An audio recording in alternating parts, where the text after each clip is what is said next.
Welcome to Cafe Latte Chat. My name is Choong Zhin. Today, the topic we'll be talking about is landslides and slopes and how far we have come. It is about to be the 20th anniversary of the Highland Towers tragedy, and that took 48 lives. And today, we are about to enter into a tender exercise program that will sell the land for further redevelopment into bungalow lots. Today, talking about this subject, we have with us Dr Gue See Sew, a professional geotechnical engineer who's been in this industry for a long time. And next to him, we have Ahmad Redza, who is from the Local Government Department of the Urban Wellbeing, Local Government and Housing Ministry. And then we have Eriko Motoyama, who is from SlopeWatch, the Bukit Antarabangsa resident-initiated landslide program.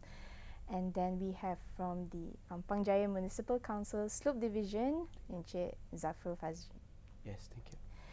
So, I would like to find out, since it's been 20 years since Highland Towers was happened, and then after that we have plenty of other landslide incidents in this country.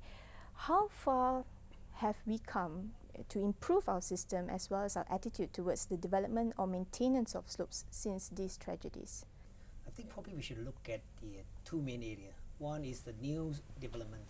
The second one is the old slope pre-1993, before the Highland Tower Block 1 collapse.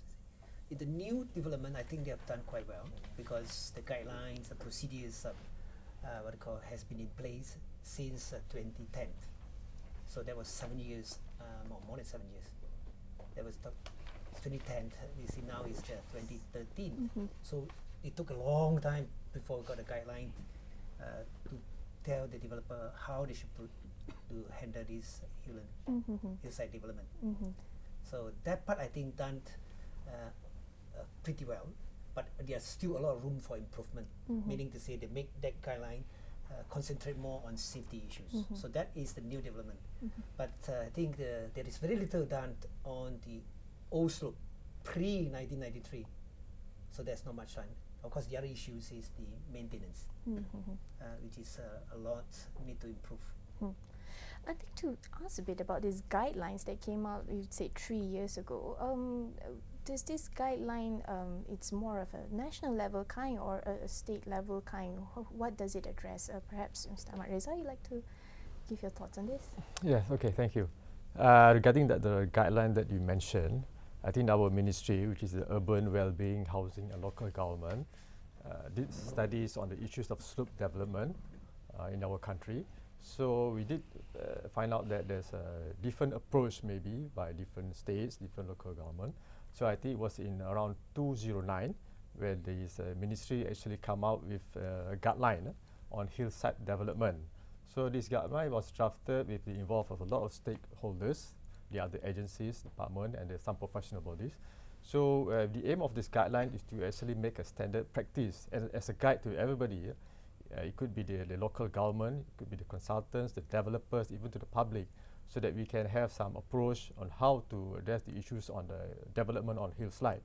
So ever since it was approved by the government in 2009, so I think there is, at least with this guideline, so local government and some of the other players or stakeholders involved, at least they know what is the government's policies and direction towards hillside development. Of course, from that date, I think some other states probably have their own side of guideline, but it still doesn't differ much from what the ministry had for the last few years. So at least it's a good start for the country. Now we have one guideline to actually assist people in hillside development. From the point of a local government, right, a local council, right, do you all, because I understand the Selangor state government actually has a guideline as well, they came up with it a few years ago as well. Is it hard, is it easy to follow these both guidelines, has it been useful to you all? Actually, this guideline is quite useful because before 2010, because this guideline introduced by JPBD, Town and Rural Planning Department in April 2010, how to develop in the hillside development, especially in class 3 and 4. So before this, the developer and the consultant is not really aware about this guideline. But after this introduction of this guideline, people start to know how to design on the hill slope development. So at the early stage of this guideline, so people feel that it is quite difficult, but in these few years after we have been implemented this, so people start to know how to design, how to follow this guideline at the development stage. From the point of view of a resident and a layman, right? Do you feel like things have you progressed, since the landslides in that area? Do you think? Okay, well, you used Highland Towers as a point of reference, and I think the Highland Towers incident was sort of a watershed event, because probably, I mean, there have been lots of landslides before that, but a lot of times people were saying, well, sometimes it just happens, it's acts of God, acts of nature and all that. But I think the Highland Tower event sort of served to let people realize that it's actually a man-made slope that which had actually failed and caused death. So it sort of changed the thinking of people of, oh well, landslides happen, it's act of God. But then they realized that, oh my gosh, it could be something that we're doing that's causing this. So I think it's quite significant, and that's why probably 20 years on we're still talking about it, aside from the fact that it was just a horrific incident.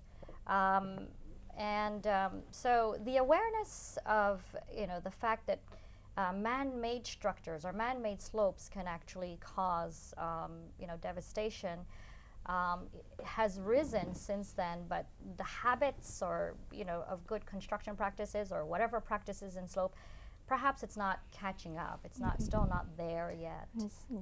So I'm going to assume there's still a lot of challenges involved in creating a better system and a better attitude towards this kind of thing. So what do you think is the biggest challenge in this country in creating that, because so long and we're still discussing about it? Well, coming back to the point that you say, what are the guidelines? You have Selangor guidelines, 2010, and the Wilayah Persekutuan 2010 as well. Then we have now recently, last year, we have the Penang slope guideline. The Penang one emphasized a lot on the safety enhancements, whereas the earlier two guidelines did not touch much on the safety enhancement, more on procedures.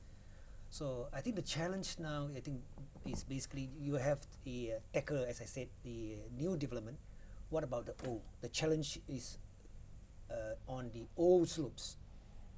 Are they up to the present standards? If they are not, what are we going to do with it?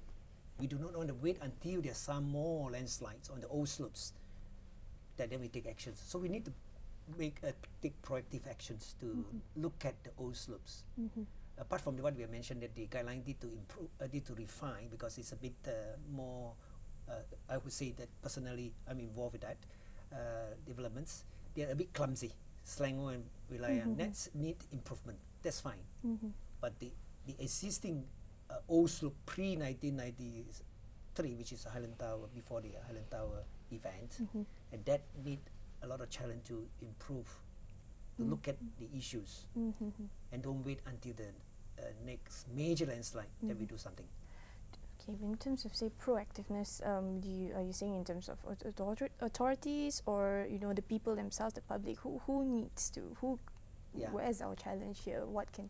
Well, obviously you need people, the authority with need the expertise. The layman may not understand, may not realize what sort of risk they're talking about of the old slope. Except that probably can identify. Looks, I see some erosions. I see some minor slip. Then can prompt the local authority. But probably the authority should find the resources to look at, to at least do the inspections or do the risk assessments. Do you think one of our challenges is that we don't have enough resources actually to carry out maybe studies or anything? Perhaps Reza?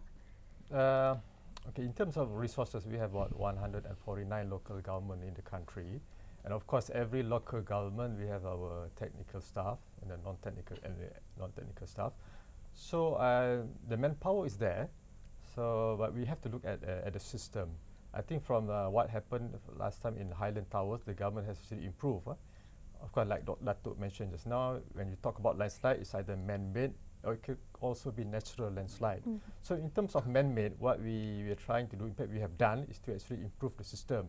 We have amended twice actually in our Act 133, which is the Street Drainage and Building Act, to make it, we're trying to tackle the man-made landslides, So we're trying to make it more stringent for the person who submit plans to the local government. Instead of just submitting plan, they need to also submit some calculations, reports, more plans, graph and all that. And we have set up also one-stop committees at the local government, so that it will help some of the smaller local government which may not have enough technical staff. By having this one-stop center with 14 agencies, including, for example, JKR, Jabatan Mineral and Geoscience, and etc., etc. So we can all pool our resources together in this one-stop center and actually comment on the new development, which is maybe on the hillside and things like that. That's on the one side. The other side is, of course, on the maintenance aspects. This we are trying to improve on the public awareness. Perhaps you can hold that thought on maintenance side, and we'll take a short break and we'll get back in a while.